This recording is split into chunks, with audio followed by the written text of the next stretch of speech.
95,7 Wika FM, Radio Informatif dan Kreatif. Assalamualaikum warahmatullahi wabarakatuh. Selamat pagi Wika Muda, bareng saya Ferry Prasetya di program Wika Bicara untuk kesempatan hari ini. Dan seperti biasa, setiap hari kita selalu mengundang narasumber yang istimewa. Hari ini spesial karena kita mengundang dari pihak kepolisian. Ada Kasat Lantas Polres Mojokerto. Saya sapa langsung aja, selamat pagi kepada Bapak AKP Arpan SIK MSI. Selamat pagi, Bang Arpan. Selamat pagi, Mas Ferry. Oke, saya mengundang Anda yang pengen bergabung di sini karena temanya kita menarik banget. Mudik sehat, sosialisasi mudik sehat, dan persiapan operasi ketupat 2022. 2020. Siap. Yang pengen tanya silakan langsung komentar di sini di Wika Official ya, atau mungkin yang pengen masuk di WA kami, WA Group 0822 3400 7462. Bang Arpan, ngomongin soal mudik sehat nih ya. Ini seperti apa sosialisasinya? Mudik sehat itu yang gimana? Iya, Mas Ferry. Jadi gini, kita ini kan sudah dihadapkan situasi libur. Iya. Apalagi bulan puasa tahun 2022 ini dari pemerintah sudah menyampaikan bahwa tanggal 28 April sampai tanggal 6 Mei itu adalah libur panjang. bersama dan libur sangat panjang. Iya. Sepertinya sangat panjang, Mas Ferry. Iya.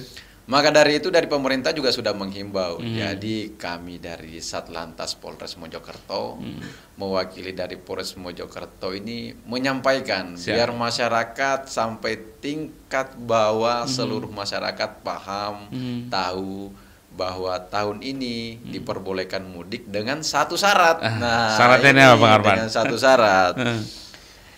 Masyarakat mudik bertemu dengan keluarga di rumah harus dalam keadaan sehat. Harus sehat. Iya, makanya kita kasih judul mudik sehat. Mudik sehat.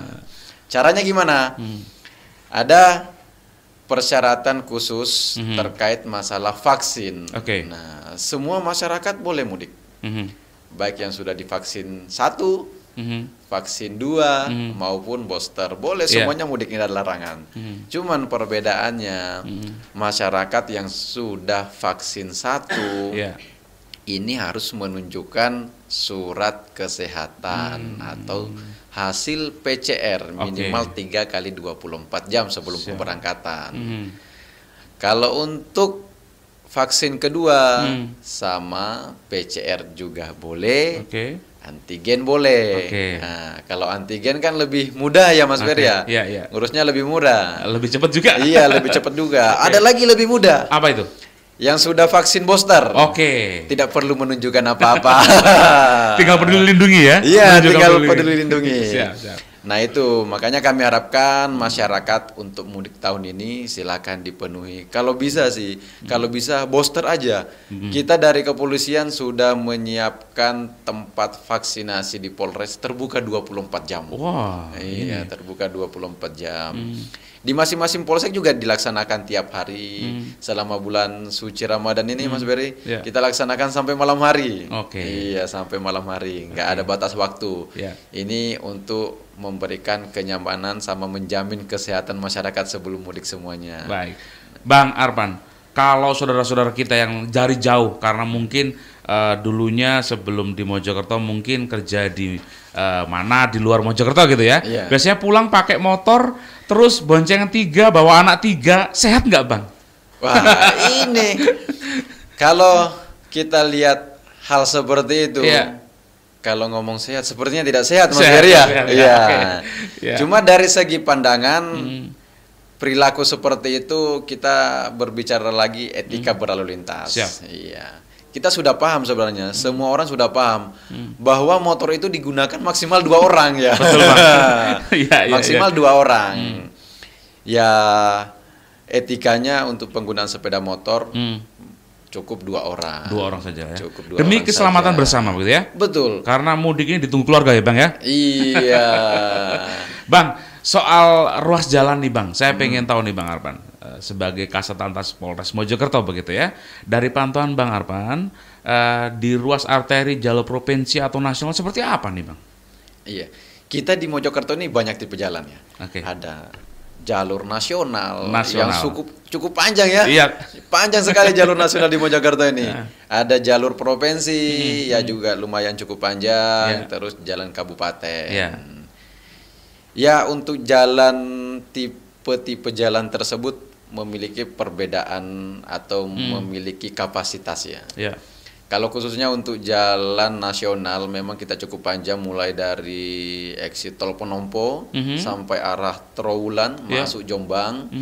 Terus dari simpang 4 Kenanten arah ke timur sampai masuk Mojosari. ke Mojosari sampai melewati Ngoro, tembus Pasuruan.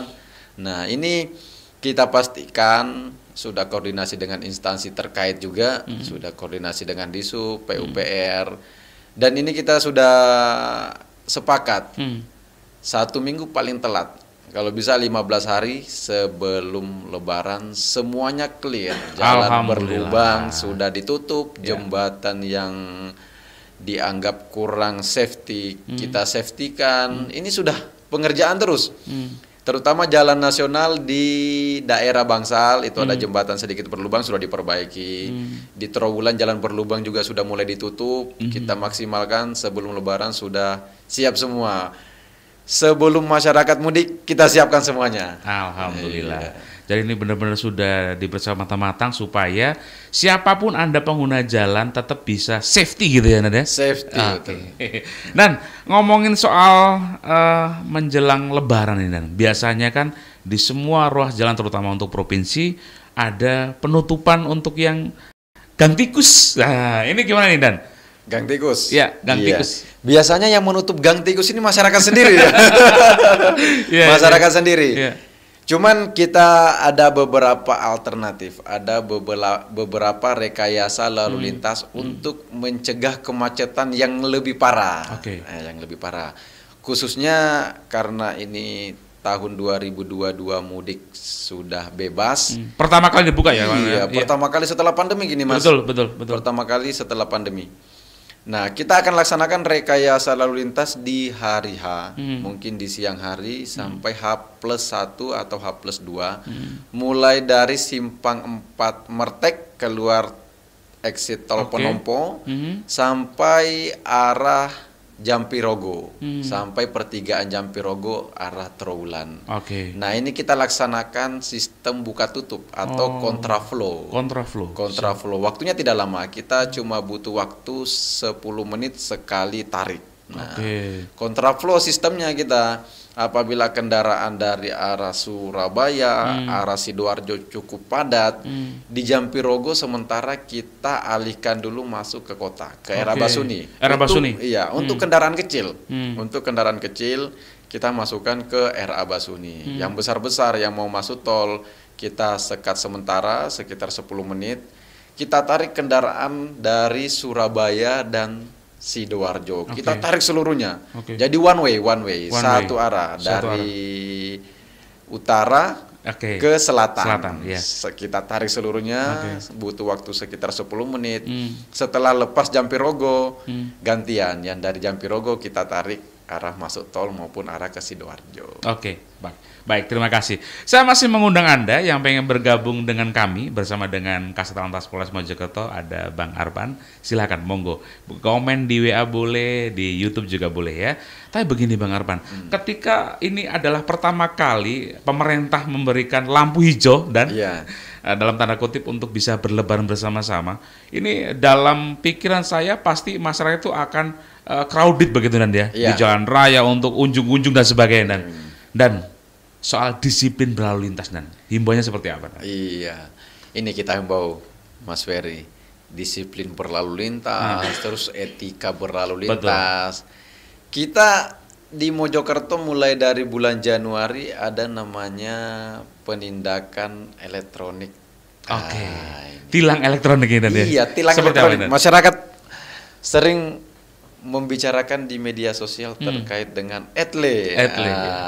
Sekarang ETLE ini dikembangkan jadi INCAR, Integrated Code Capture attitude record.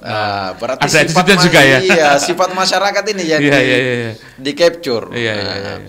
Jadi kita menggunakan perangkat kamera yang dipasang di mobil. Jadi kameranya nggak statis lagi, kameranya nggak berhenti di perempatan atau di mana, nggak. Ini bergerak terus mengikuti mobil. Nah, setiap pengendara yang melaksanakan pelanggaran di jalan, seperti tidak pakai helm nih Mas Ferry, yang nggak pakai helm ketangkap kamera. Yang di zoom lah dia ya? Iya, di zoom. Wajahnya pun kelihatan. Nah, yang tidak menggunakan safety belt, pengendara R2, R4, ya.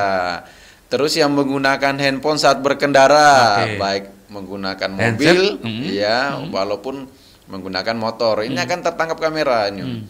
Termasuk yang parkir tidak pada tempatnya. Ini juga salah satu ya, Nan, ya? Salah satu bisa ketangkap kamera, karena kan di beberapa tempat sudah ada rambu, sudah ada rambu dilarang parkir. Ketika kamera membaca di sana ada rambu, tapi di seputaran situ ada motor yang parkir, ada mobil yang parkir, ini secara otomatis kamera akan mengcapture nomor kendaraan. Nopolnya, Nan, ya? Nopol kendaraan. Dari situ, Nan? Dari sini, dari nopol kendaraan akan terintegrasi ke database Korlantas Polri. Dengan seperti itu akan memunculkan data kendaraan. Nah, ini Mas Ferry, data kendaraan. Dari data kendaraan ini akan ketahuan, nopol ini pemiliknya siapa? Iya, pemiliknya siapa. Berangkat dari sana kita mengetahui data kendaraan. Dari pihak kepolisian akan mengirimkan surat konfirmasi. Surat konfirmasi sesuai dengan alamat yang tertera di STNK. Dan kalau misalnya dia beli ke orang lain dari bukan nama aslinya atau bukan pemilik pertamanya, ini bisa dideteksi kan, Dan? Oh, bisa. Nah, kita teruskan dulu nih. Nah, surat konfirmasi akan dikirim ke alamat pemilik kendaraan. Ya, pemilik kendaraan. Dari surat konfirmasi itu nanti ada tata cara, ada bukti pelanggaran, siapa yang melanggar, motornya siapa, nopolnya berapa, wajahnya siapa kan, nah akan ketahuan. Nah, di sana juga ada sistem pembayaran, mau sistem mengikuti sidang sendiri ataupun melalui e-tilang. E-tilang, elektronik, pembayaran melalui elektronik itu bisa. Pilihannya terserah masyarakat. Tata caranya pun ada, mekanismenya ada di surat konfirmasi. Nah, terus lanjut lagi Mas Ferry. Bagaimana dengan perpindahan kendaraan ke orang lain? Nah, ini fungsinya surat konfirmasi. Iya, ini adalah salah satu pihak kepolisian memberikan kesempatan kepada masyarakat untuk mengkonfirmasi apabila kendaraan itu sudah terjual. Atau kendaraan itu digunakan sama tetangga dia, misalnya Mas Ferry kan? Dipinjam lah ya. Iya, dipinjam karena hasil capture kamera sudah memperlihatkan orangnya siapa, terus dia pakai jaket apa, pakai baju apa kan kelihatan. Nah, setelah konfirmasi itu akan diberikan penjelasan oleh pihak kepolisian. Apabila kendaraan itu sudah dijual dan dikonfirmasi masyarakat itu sudah terjual, kita dari pihak kepolisian akan melaksanakan pemblokiran. Nah, pemblokiran di Samsat. Nah, ini akan terbaca pada saat masyarakat atau kendaraan itu dibayarkan pajak tahunan. Nah, pada saat pembayar pajak tahunan akan ketahuan, oh ini kendaraan ini pernah tertangkap kamera. Akan muncul notisnya. Ya, silakan diselesaikan di Samsat nanti. Artinya begini Bang Arfan, tidak ada dari warga masyarakat itu yang merasa enak kan nggak tahu polisi. Toh nanti waktu kita menyuratkan pajak kita tiap tahun pasti ketahuan, Dan ya. Pasti ketahuan. Nggak bisa ini berarti ya, nggak bisa.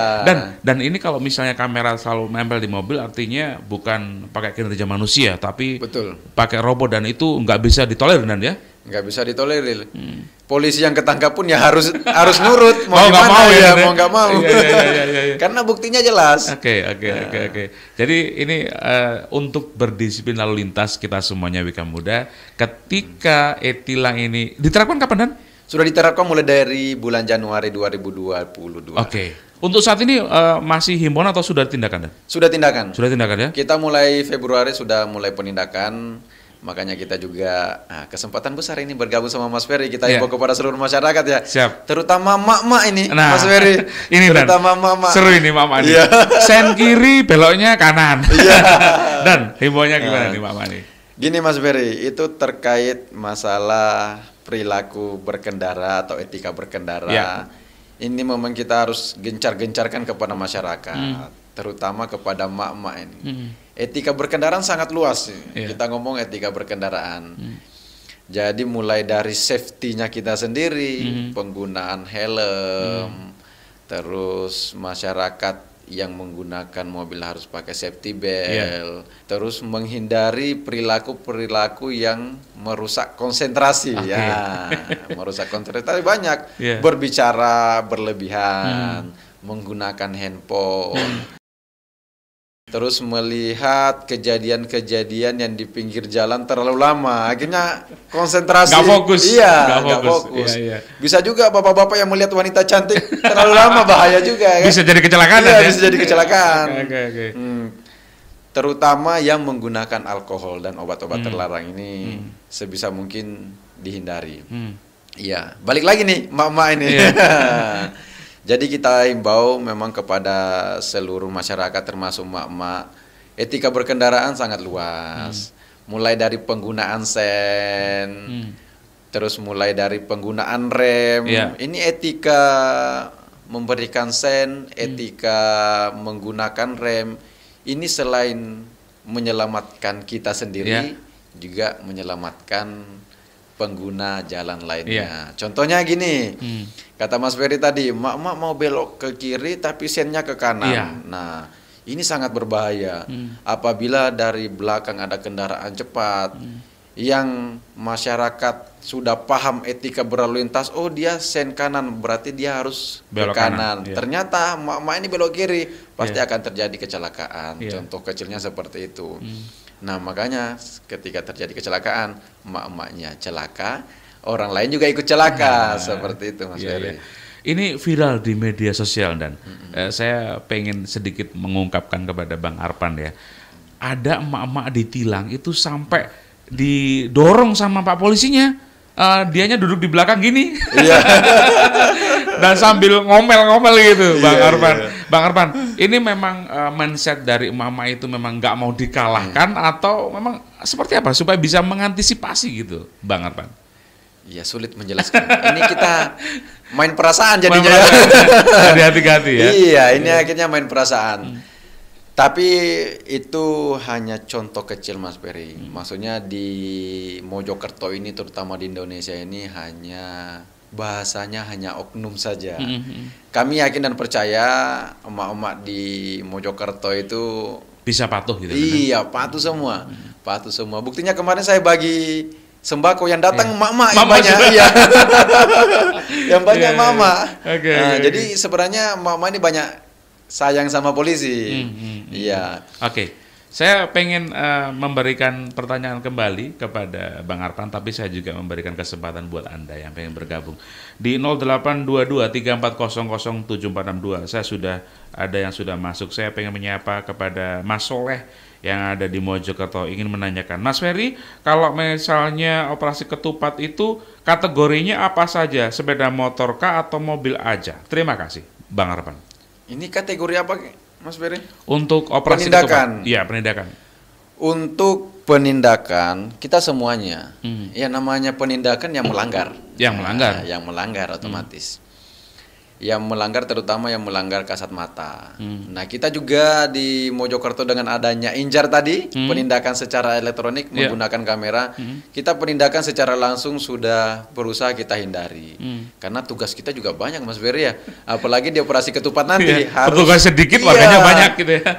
Harus kita plotting personil ngatur di mana sehingga penindakan nanti kita menggunakan elektronik itu. Kita fokuskan penggunaan elektronik. Makanya pelanggaran-pelanggaran yang kasat mata yang sangat membahayakan masyarakat itu sendiri, ya sebisa mungkin dihindari. Ya, bahasa bulan suci Ramadan, puasa berlalu lintas. Puasa berlalu lintas. Ini sedikit saya sih. Puasa melanggar berlalu lintas. Begini Bang Arpan, ini saya sangat disayangkan sekali. Kemarin itu ada kejadian yang baru saja terjadi. Ada warga yang biasanya ini bahasanya polisi cepek lah. Bang Arpan. Ini sampai terjadi kecelakaan. Ini menurut Bang Arpan sebagai kasat lantas dalam kacamata kepolisian, tentu saja kesalahan si supirnya. Tapi ini human error atau bagaimana sih, Dan? Ya, ini kejadian hari Minggu kemarin, Mas Beri. Kejadian hari Minggu tanggal 10 April kemarin, kita dapat laporan terkait masalah kejadian laka. Memang sepintas kami melihat hasil rekaman CCTV yang ada di TKP, ini kami perkirakan terjadi karena human error. Karena posisi masyarakat yang ditabrak, dia di posisi aman, maksudnya di posisi di trotoar. Nah, dengan kendaraan Panther kalau nggak salah. Kendaraan Panther melaju dengan cepat di luar jalurnya, sehingga menabrak masyarakat yang ada di trotoar. Ini kami perkirakan human error. Human error.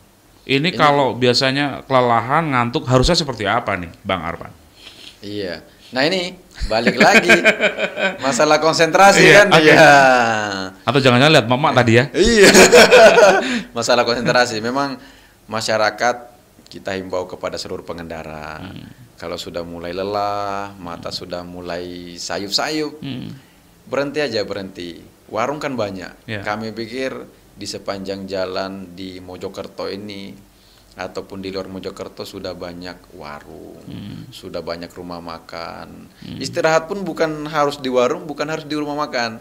Di musola bisa, di masjid bisa, atau di rest area, di tol. Nah, terutama nanti pada saat operasi ketupat, kita juga ada menyiapkan beberapa pos. Itu bisa dimanfaatkan oleh seluruh masyarakat yang melintas di Mojokerto untuk istirahat di sana bisa, untuk tidur di sana bisa. Haus, mau minta minum bisa kita siapkan semua, Mas Ferry. Boleh dijelaskan, Bang Arpan, di mana saja kira-kira nanti yang akan disebar posnya? Iya, kita operasi ketupat 2022 kita ada 5 pos pengamanan, 1 pos pelayanan, sama 1 pos pantau. Ini untuk memberikan pelayanan kepada seluruh masyarakat, bukan cuma Mojokerto. Dari luar Mojokerto yang mau jalan-jalan ke Mojokerto, kita siap untuk melayani. Nah, kita ada posnya, ada 5 pos PAM. Yang pertama di Troulan. Nah, yang pertama. Yang kedua di Taman Pacet. Nah, Taman Pacet. Dekat sama Radio Wika di sana ya. Iya. Ini untuk melayani masyarakat yang mau liburan ke sana nih, Mas Ore. Di tempat wisata ya. Iya. Yang kedua di Pertigaan Daplang Trawas. Nah, kita juga ada pos PAM di sana. Yang keempat ada di Ngoro untuk memfasilitasi masyarakat yang melewati jalur Ngoro. Terus yang kelima ada di Mojosari dekat Pertigaan Klenteng. Simpang 3 Klenteng? Iya, Simpang 3 Klenteng. Siap. Antisipasi kecelakaan di tahun 2022, kalau dibandingkan dengan tahun lalu, apakah ada peningkatan, Bang Arpan? Untuk jumlah kendaraan hampir sama. Cuman mendekati mulai awal Lebaran sampai sekarang yang meningkat fatalitasnya. Nah, artinya fatalitas itu korbannya, ada yang meninggal dunia, ada yang luka berat. Kalau sebelum-sebelumnya jumlah kecelakaan sama, tapi hanya luka ringan. Nah, sekarang ini fatalitasnya yang meningkat, meningkat sekitar 50-60%, terutama yang luka berat. Luka berat ya? Luka berat. Makanya ini menjadi PR saya juga, Mas Ferry.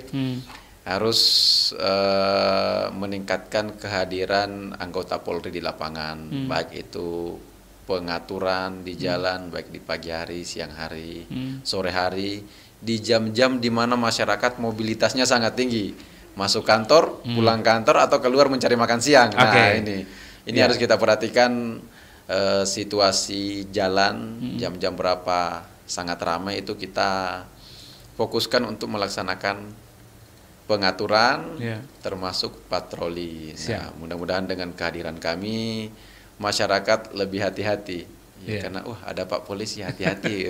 Ini sepertinya kalau orang Indonesia tuh kalau pas ada Pak Polisi aja patuh gitu ya. Kalau nggak ada Pak Polisi kayaknya nggak ada Pak Polisi gitu ya. Oh, nggak juga Mas Ferry, nggak sekarang juga. Ada e-tilang ya, elektronik. Ada e-tilang. Kita nggak bisa macam-macam nih gitu. Iya, walaupun nggak ada Pak Polisinya, cuma kamera jalan terus. Bang Arpan, ini tadi kalau kita ngomongin soal laka, berarti yang meningkat adalah fatalitasnya. Fatalitasnya. Oke.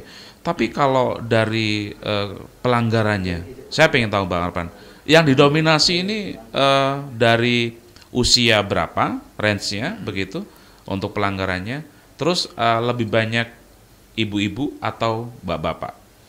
Kalau untuk di Mojokerto sendiri lebih banyak bapak-bapak.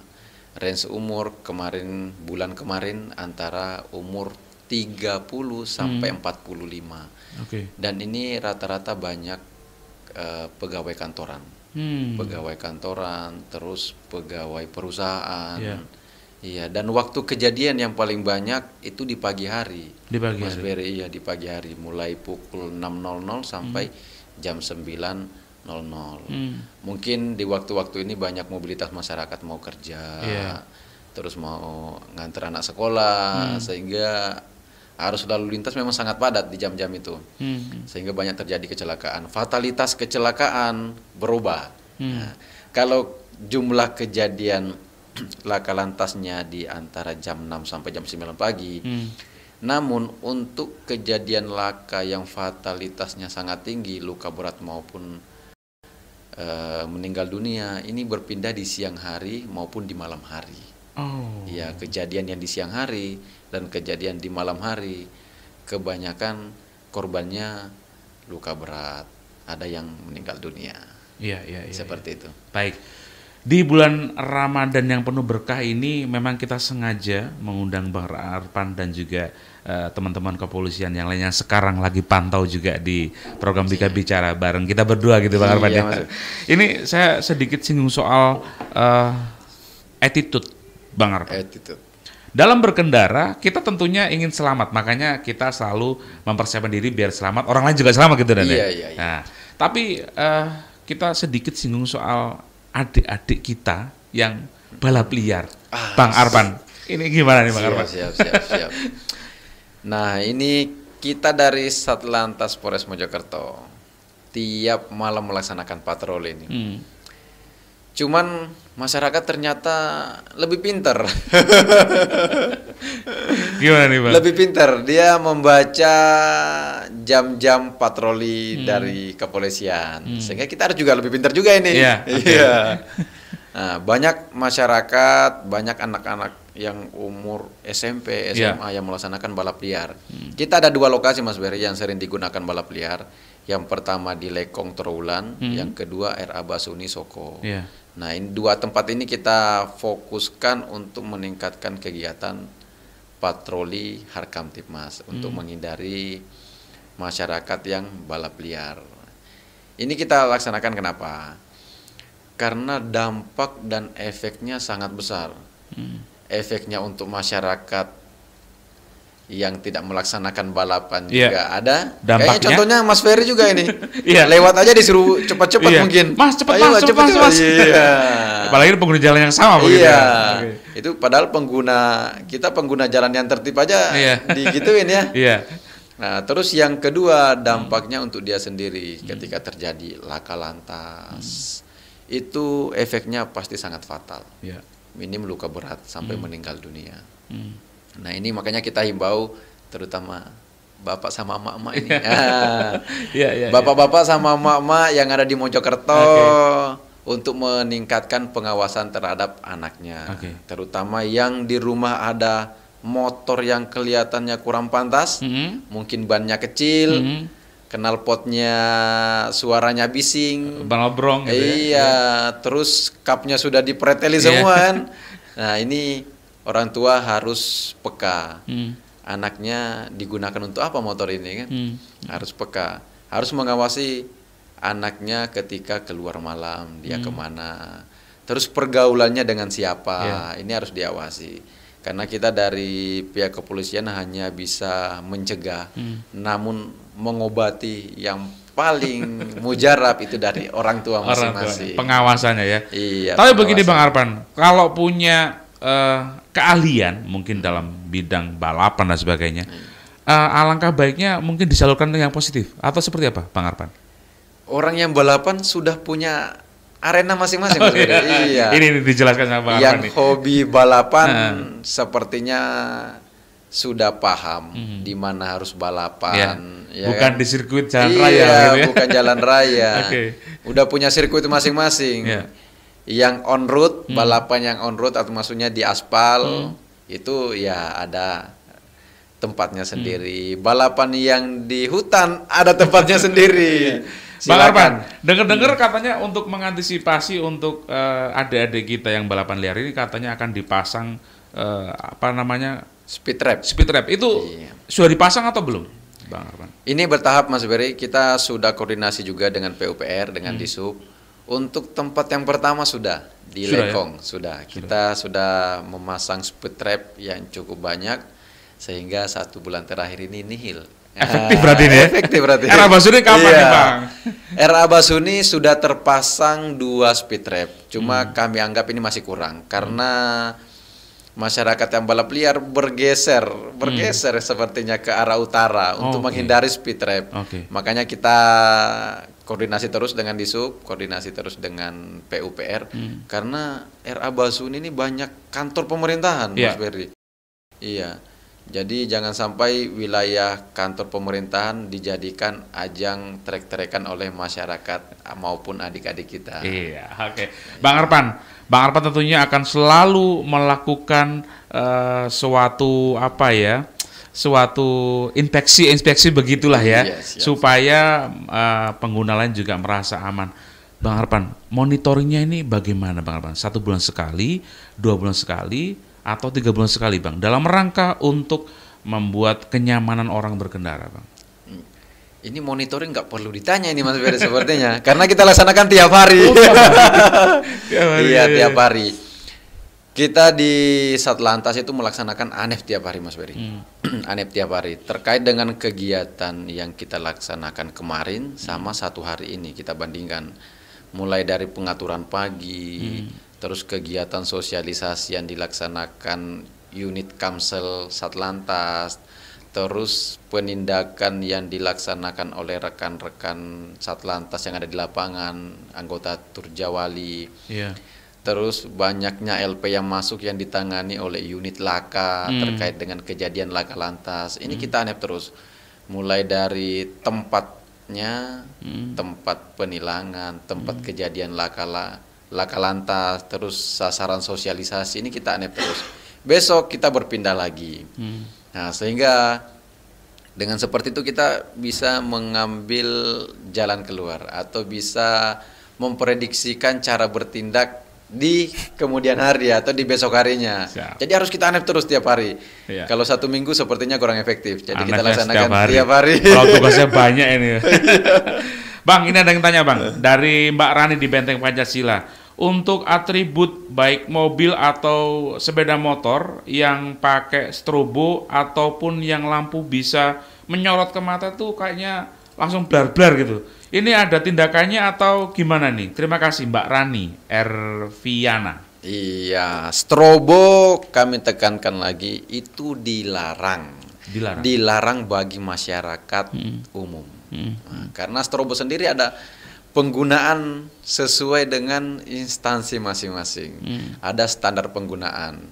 Nah, ini banyak masyarakat yang menggunakan strobo untuk gaya-gayaan sepertinya Mas Ferry. Iya, untuk tapi kami pastikan, kami dari Satlantas Polres Mojokerto apabila menemukan hal yang seperti itu di lapangan, menyalakan strobo di siang hari maupun di malam hari dengan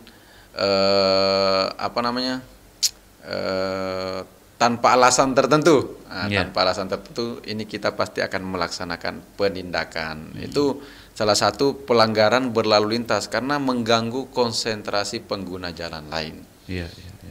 Kalau strobo polisi ya warnanya warna biru Mas Ferry. Jadi kalau lihat di jalan ada ambulans pakai strobo warna biru itu salah. Ambulans warna merah. Iya. Kalau pemadam kebakaran warna kuning, kepolisian pakai warna biru.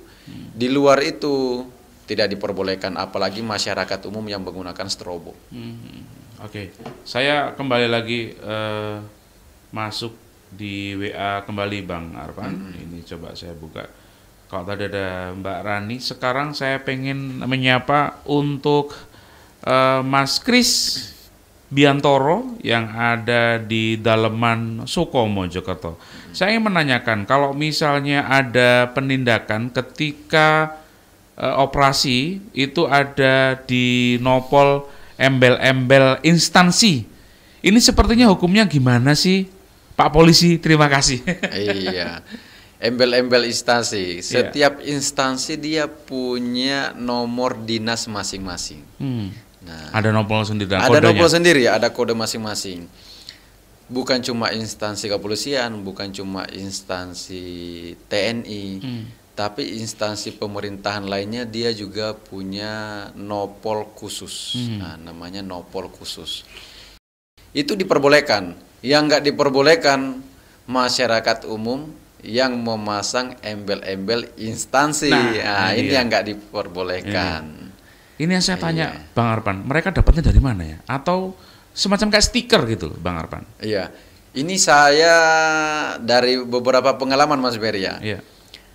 Kebanyakan yang kami temukan seperti itu untuk menghindari penilangan dari pihak kepolisian, sehingga dia asal pasang aja sebenarnya. Dia beli online di mana ada memasang embel-embel instansi tertentu, dipasang di platnya, biar di jalan merasa aman. Sebenarnya tidak juga. Teman-teman polisi juga sudah tahu ya. Sudah tahu.